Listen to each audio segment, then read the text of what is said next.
Imperturbable dans cette salle de traite, rien ne changeait, les brebis défilent 2 fois par jour. Pour cette éleveuse, le quotidien n'est pourtant plus le même. Ici, une partie du lait destiné à la fromagerie familiale est désormais jetée dans une fosse de récupération. Faute de clients, la production est depuis quelques jours au point mort. Nous, on travaille énormément avec la restauration collective, donc toutes les cuisines centrales, les collèges, les écoles, les lycées, tout le monde est fermé.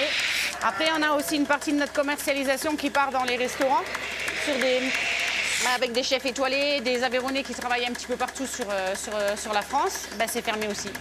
En temps normal, on fabrique ici 5000 yaourts de brebis par semaine, du pérail, des tômes. Depuis jeudi dernier, plus rien. 2 salariés ont d'ailleurs été mis au chômage partiel. Le chômage partiel, pour nous, c'est un mot qui n'est pas français. Donc, on ne sait pas qu'est-ce que c'est exactement. Et dans une réalité qui est très terre à terre, c'est qui va faire le chèque à la fin du mois aux employés, quoi. Si nous, il nous faut en plus avancer la trésorerie des chèques, on ne va pas y arriver, quoi. Pour seul revenu reste une partie de l'activité laitière liée à l'industrie de Roquefort. Mais l'arrêt de la fromagerie est un coup dur, les emprunts courent encore et les investissements sont loin d'être amortis. Une période critique. On n'éteint pas.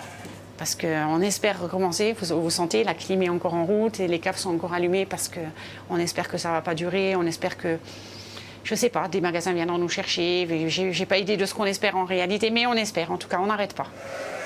Sur le GAEC, si l'optimisme s'affiche, les interrogations, elles se multiplient. Les aides de l'État parviendront-elles jusqu'ici pour permettre à l'exploitation de surmonter la crise ?